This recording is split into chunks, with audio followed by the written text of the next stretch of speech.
Assalamualaikum warahmatullahi wabarakatuh. Perkenalkan, nama saya Ahmad Tafriza dan NIM saya 642343. Dan ini teman saya yang bernama. Teman-teman dengan NIM 64235283. Dan kami berdua ingin menjelaskan tentang analisis perkembangan ekonomi Indonesia, pariwisata, dan upah buruh atau pekerja tahun 2022 dengan menggunakan rumus model linear dan non-linear.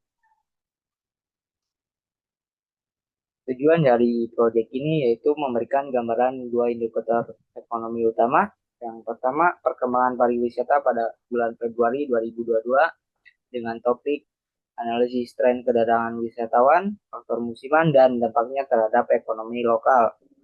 Dan yang kedua yaitu perkembangan upah buruh atau pekerja pada bulan Desember 2022 dengan topik tren peningkatan upah, dampak pada tenaga kerja, dan faktor-faktor yang mempengaruhinya.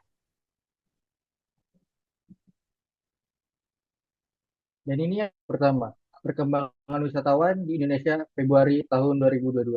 Data jumlahnya wisatawan domestik dan mancanegara.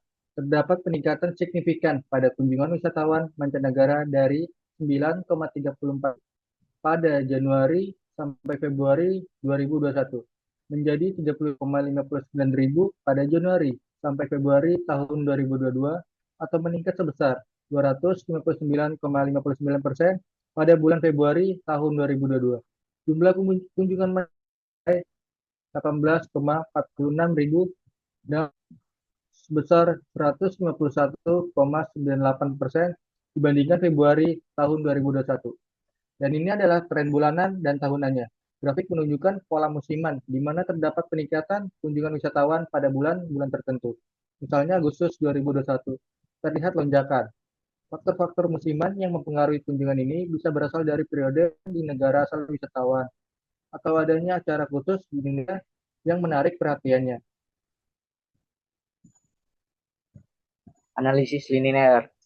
Jumlah kunjungan wisatawan mancanegara pada bulan Januari hingga Februari 2021 sebesar 9,34 ribu, sedangkan Januari hingga Februari 2022 sebesar 33,59 ribu, sehingga pertumbuhan tahunan mencapai 299,59%.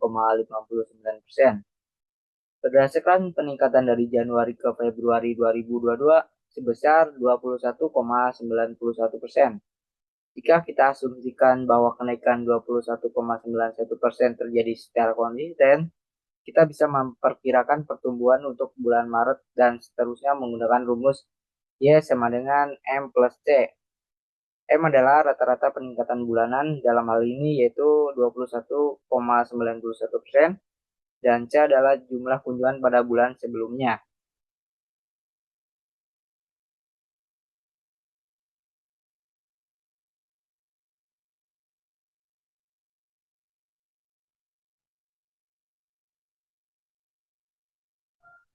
Dan ini ada faktor non-linear. Dampak kebijakannya, perubahan kebijakan seperti pelonggaran, aturan yang karena pandemi dapat menyebabkan penayangan kunjungan wisatawan non-linear yang sulit diprediksi secara sederhana. Dampak bencana itu, bencana alam atau kondisi tak terduga lainnya dapat menurunkan bisnis yang mengindikasikan pola non-linear dalam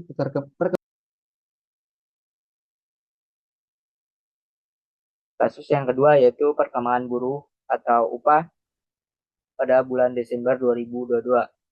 Upah buruh tani, upah nominal buruh tani mengalami peningkatan sebesar 0,22% dari bulan Desember 2021 hingga Desember 2022. Namun upah real buruh tani mengalami penurunan sebesar 0,73% yang menunjukkan bahwa daya beli buruh tani menurun meskipun ada kenaikan upah nominal. Sedangkan upah buruh bangunan, upah buruh upah nominal buruh bangunan meningkat tipis sebesar 0,04% selama periode yang sama. Sementara itu, upah real buruh bangunan turun sebesar 0,62% yang juga menunjukkan penurunan daya beli buruh bangunan.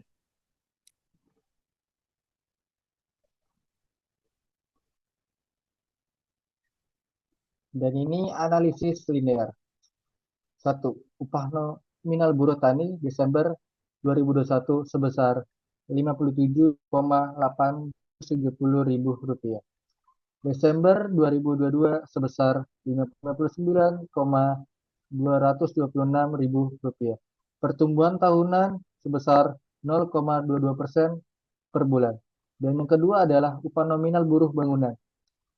Bulan Desember 2021 sebesar Rp91,315.000.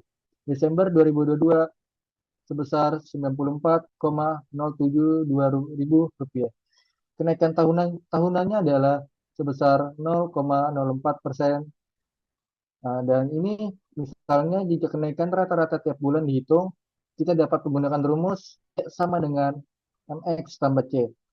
M adalah persentase kenaikan bulanan dan yang C adalah upah bulanan sebelumnya. Faktor nonlinear. Pertama, inflasi dan harga bahan pokok. Kenaikan harga bahan pangan atau inflasi yang tidak terduga menurunkan daya beli buruh secara signifikan, sehingga upah real menurun drastis. Yang kedua, kebijakan ekonomi mendadak. Kebijakan seperti harga BBM atau pencabutan subsidi meningkatkan biaya hidup secara tiba-tiba tanpa kenaikan upah yang setara. Yang ketiga yaitu efek musiman. Pendapatan buruh tani berfluktuasi sesuai musim, menciptakan ketidakstabilan upah yang sulit diprediksi. Dampak pada tenaga kerjanya. Satu, motivasi dan produktivitas. Kenaikan nominal upah yang tidak dapat sebanding dengan dapat menurunkan motivasi kerja, yang pada akhirnya mempengaruhi produktivitas tenaga kerjanya. Dan yang kedua, migrasi tenaga kerja. Buruh mungkin mencari pekerjaan dengan upah yang lebih kompetitif atau pindah ke sektor pekerjaan lain yang menawarkan gaji lebih tinggi.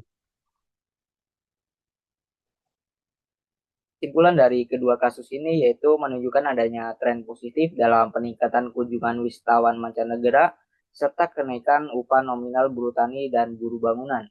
Meskipun kenaikan upah tidak sebanding dengan penurunan daya beli akibat inflasi yang mempengaruhi upah real.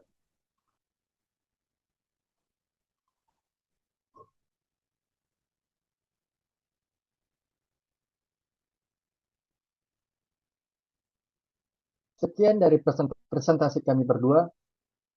Apabila kekurangan kata dan kurang lebihnya mohon maaf. Wassalamualaikum Assalamualaikum warahmatullahi warahmatullahi wabarakatuh. wabarakatuh.